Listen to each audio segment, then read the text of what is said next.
बिस्मिल्लाहिर्रहमानिर्रहीम। शुरू करती हूँ परमेश्वर के नाम से जो बड़ा कृपालु और अत्यंत दयालु है। यूट्यूब पर मैं आप सभी के सारे कमेंट्स पढ़ती रहती हूँ। इसी दौरान मेरे एक भाई ने मुझसे क्वेश्चन किया है, जिसमें उन्होंने मुझसे पूछा है, a question with you, how many अध्याय you have read of Bhagavad Gita and do your family allowed you to do सो।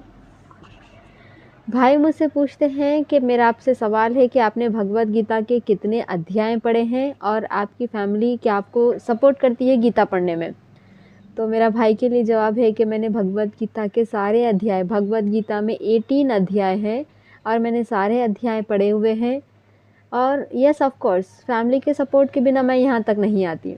मेरी फैमिली ने मुझे हमेशा सपोर्ट किया है। अगर मैं कभी कुछ रीज़न्स से बैक स्टेप हो भी जाऊँ तो मेरे फैमिली मुझको इनकरेज करती है, मोटिवेट करती है गीता पढ़ने के लिए और इस तरह की सारे पवित्र ज्ञान पढ़ने के लिए और फिर उस ज्ञान को सब तक पहुंचाने के लिए मेरी फैमिली हमेशा मेरे साथ है। मेरे उन्हीं भाई का मुझसे एक और सवाल है।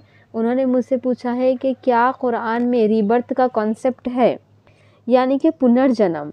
भाई मुझसे पूछ रहे हैं कि रीबर्थ का कुरान में कॉन्सेप्ट क्या है। तो मैं अभी गीता और कुरान के रेफरेंस से भाई को बताना चाहती हूँ कि गीता में रीबर्थ के बारे में, पुनर्जन्म के बारे में, एक बार मरने के बाद दोबारा पैदा होने के बारे में गीता में क्या बोला गया है और कुरान में क्या बोला गया है। तो सबसे पहले हम गीता से शुरू करते हैं। भगवद गीता के अध्याय 2 का श्लोक नंबर 13 है, देहि नोस्मिन यथा देहि कौमारम यौवनम जरा तथा देहांतरा प्राप्तिर धीरास तत्रा नाम मह्यते। हमको बताया जा रहा है कि जिस तरह जिस्म की रूह बचपन से जवानी और बुढ़ापे में बदलती है, इसी तरह मरने के बाद रूह किसी दूसरे जिस्म में मुंतकिल हो जाती है। मजबूत इंसान वहाँ पर गम नहीं करता। भगवद गीता अध्याय 2 श्लोक नंबर 13 में बताया जा रहा है कि जिस तरह जो सोल है, जो हमारी रूह है, जो हमारी आत्मा है, बचपन से जवानी वाले शरीर में जाती है, फिर जवानी वाले शरीर से बुढ़ापे वाले शरीर में जाती है, उसी तरह बुढ़ापे के बाद, मरने के बाद वो रूह, वो आत्मा, वो सोल दूसरे जिस्म में जाती है। यानी कि मृत्यु इंसान के शरीर की होती है, मृत्यु आत्मा की नहीं होती।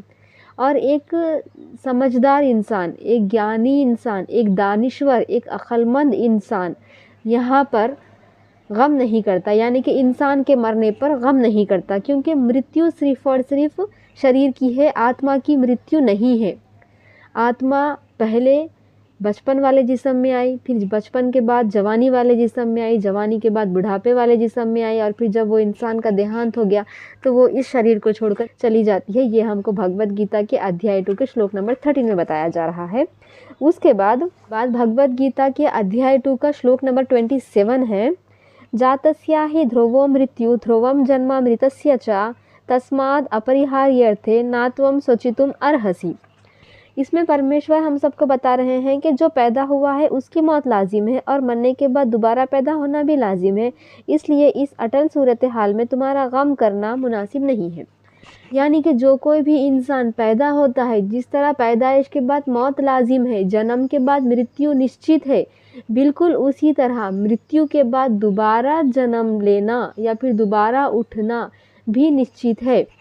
और जहाँ वो अक्लमंद होता है, जो ज्ञानी होता है, जो ज्ञान वाला इंसान होता है, जो समझदार होता है, वो इंसान किसी के मरने पर गम नहीं करता, रोता नहीं है, गमगीन नहीं होता, उदास नहीं होता, क्योंकि उसके पास ये ज्ञान है कि मृत्यु के बाद जन्म लेना निश्चित है, इसलिए वो रोता नहीं है। तो भगवद गीता के अध्याय 2 के श्लोक नंबर 27 में बताया जा रहा है, जो पैदा होता है, जिसका जन्म होता है, उसकी मृत्यु निश्चित है, उसका मरना लाजिम है, और जो मरता है उसका फिर दोबारा से पैदा होना, दोबारा से जन्म होना निश्चित है, लाजिम है। इसलिए किसी के मरने पे गमगीन नहीं होना चाहिए, हद से ज़्यादा नहीं रोना चाहिए, क्योंकि तकलीफ़ तो होती है कि कोई भी हमारा प्रिय इंसान हमसे दूर हो रहा है, हर किसी को तकलीफ़ होती है, बट उसमें गम करना, उस गम को हमारी ज़िंदगी में इन्वॉल्व कर लेना, भक्ति से दूर हो जाना, परमेश्वर से दूर हो जाना, ऐसा नहीं करना चाहिए। ये बात अपने जहन में रखनी चाहिए कि जन्म के बाद मृत्यु निश्चित है और मृत्यु के बाद दोबारा जन्म लेना भी निश्चित है। तो गीता में ये बताया जा रहा है। इसके बाद कुरान शरीफ में हम रीबर्थ का कॉन्सेप्ट देखेंगे, यानी कि दोबारा पैदा होना या पुनर्जन्म का कॉन्सेप्ट देखेंगे, जो मेरे भाई ने मुझसे सवाल किया था। कुरान शरीफ का सूरा नंबर 2 आयत नंबर 28 है, हालांकि तुम मुर्दा थे, इसने तुम्हें जिंदा किया, फिर तुम्हें मार डालेगा, फिर जिंदा करेगा, फिर इसी की तरफ लौट आए जाओगे। यानी कि सबसे पहले तो तुम्हारे अंदर जान नहीं थी, तुम मुर्दा ही थे, उसने तुम्हारे अंदर जान डाली, उसने तुमको जीवन दिया है, फिर उसके बाद वो तुम्हारी जान ले लेगा, वो तुमको मृत्यु देगा, मृत्यु देने के बाद वो फिर तुम्हारे अंदर जान डालेगा, और हम सब को उसी की तरफ लौट कर जाना है। परमेश्वर की तरफ से हम सब आए हैं और हम सब को परमेश्वर की तरफ ही लौट कर जाना है। ये हमको कुरान शरीफ के सूरा नंबर 2 आयत नंबर 28 से पता चल रहा है। इसके बाद कुरान शरीफ का सूरा नंबर 10 का आयत नंबर 4 है, तुम सबको अल्लाह ही के पास जाना है, अल्लाह ने सच्चा वादा कर रखा है, बेशक वही पहली बार भी पैदा करता है, फिर वही दोबारा भी पैदा करेगा।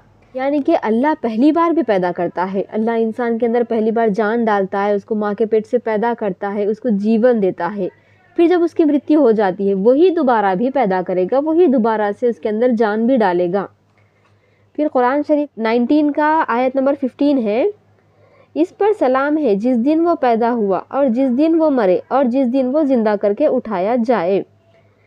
सूरा नंबर 29 आयत नंबर 19 है, भला क्या इन लोगों ने ये नहीं देखा कि अल्लाह किस तरह मखलूक को शुरू में पैदा करता है, फिर वही इसे दोबारा पैदा करेगा। ये काम तो अल्लाह के लिए बहुत आसान है। तो हमने कुरान शरीफ के रेफरेंस के साथ भी रीबर्थ का देखा है और श्रीमद् भागवत गीता के रेफरेंस के साथ भी रीबर्थ का देखा है। दोनों में भी यही बताया गया है कि पहले पैदा करने वाला भी वही एक परमेश्वर है, वही हमको जीवन देता है, जीवन के बाद मृत्यु देता है और मृत्यु के बाद हमको फिर से वो हमारे शरीर में जान डालेगा, फिर से वो हमारी आत्मा हमारे शरीर में डालेगा, फिर से वो हमको जीवन देगा। तो गीता और कुरान के रेफरेंस से हमने रीबर्थ का कॉन्सेप्ट देखा है। हमने गीता और कुरान के सिमिलैरिटीज़ देखे हैं, जिसमें रीबर्थ के बारे में बताया जा रहा है। ये बताया जा रहा है कि जो परमेश्वर पहली बार पैदा करता है वही हमको जीवन देता है, मृत्यु देता है और वही हमको दोबारा पैदा करता है। हम सबको उसी की तरफ लौट कर जाना है और हमने जो भी कर्म किए हैं हमको अपने सारे कर्मों का हिसाब देना है। इसी तरह गीता और कुरान की जो भी सिमिलैरिटीज़ है उन सिमिलैरिटीज़ की तरफ हम सबको आना चाहिए। हम सबको एक दूसरे के रिलीजन को, एक दूसरे को प्रिय नज़र से देखना चाहिए, रिस्पेक्ट से देखना चाहिए और यूनिटी, पीस को इस दुनिया में, हमारी इंडिया में स्पेशली फैलाना चाहिए। सो जय हिंद।